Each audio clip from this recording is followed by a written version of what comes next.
Next we're going to take a 13 millimeter and take off the transmission brace that's on the, there's two of them, one on each side of the car. Support the transmission when you take this off with a floor jack for the moment. With the shifter out of the car, you can now lower the transmission. It will hang down a little bit, but the motor mounts are still kind of holding it together, as well as the fact that it's still connected to the engine. So we'll go ahead and gently lower this transmission down. And you just want to make sure you take the shifter off first so it doesn't come down with the transmission.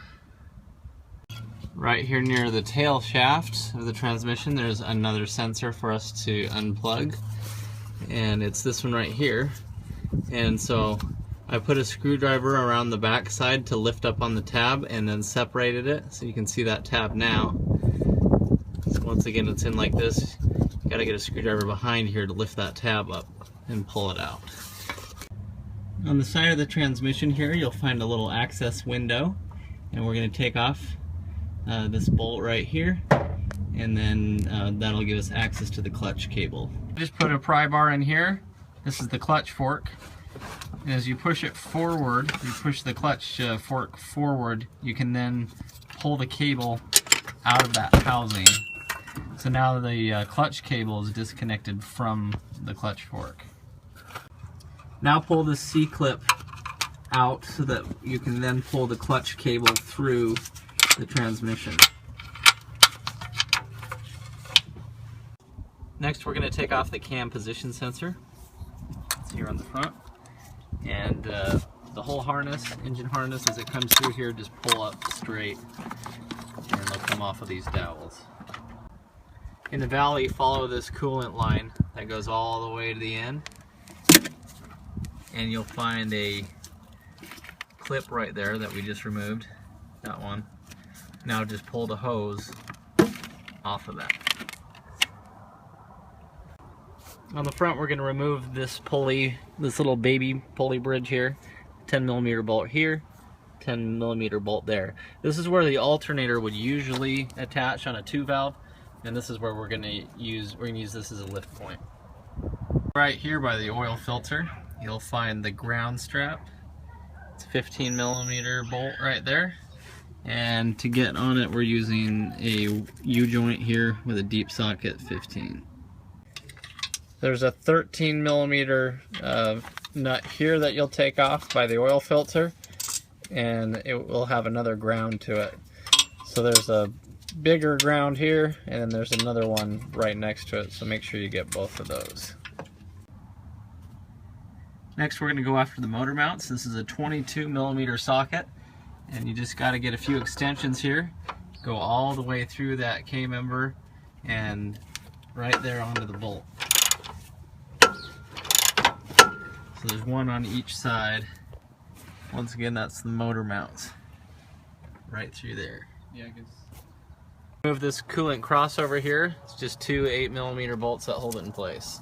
Also, you can take the 1/4-inch drive here. We decided to break this loose because these are notorious for stripping, and we are definitely going to need to have this off to burp the cooling system when the car is back together. These can be a little stubborn. You might have to rock it back and forth and just work it out. Right here by the crank pulley on the bottom, there's another bracket that we're going to undo, 13 millimeter, and it's also holding in the body harness. For lifting, right here we have two brackets, and we just drove some old alternator bolts through here, and then it has an equalizer here, and then in the back we put a 13 millimeter bolt into the block where it will meet up with the transmission, and so you have the transmission 13 millimeter bolt coming from the other side, and we have a 13 millimeter one here, so that should give it enough force right there for lifting.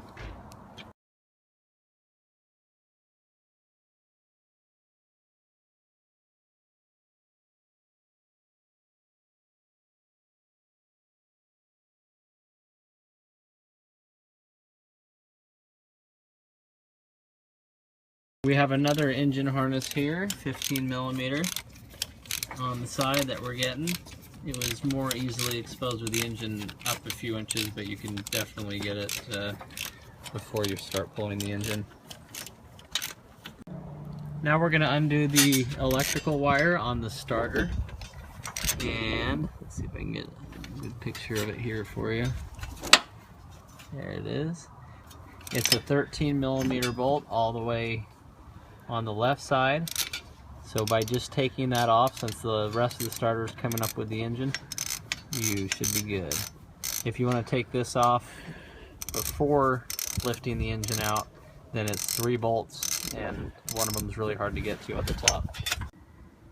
So now we're going after the starter. As you can see right here, the power wire has already been disconnected, and it was that 13mm bolt. Now we're going after that one in the middle of the screen. Looks like you need either 8 or 10mm for the ground, is what it looks like.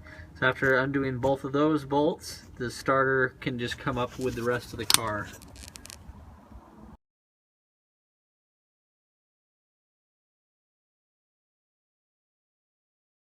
Towards the back of the engine, there is a harness right here for the O2 sensors. So you want to undo that.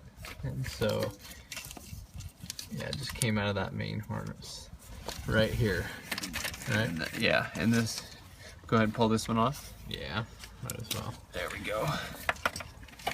In the back of the engine here, there's a heater hose that we're going to undo right there. And then that's what goes into the firewall for your heater core. Now there's another plug in the back here. Don't know if it's a knock sensor or what it was, but it's on the back of the cylinder head there. We just unplugged it. In the back side of the driver side head as well, you have another one of these sensors, and you're just gonna pull up on that tab and separate it. As you can see, we're pretty vertical here with the motor, with the engine, and the transmission's still attached. You just kind of have to pull forward and up and make sure that this front crank pulley here is clearing the front there. That's why we took the radiator out.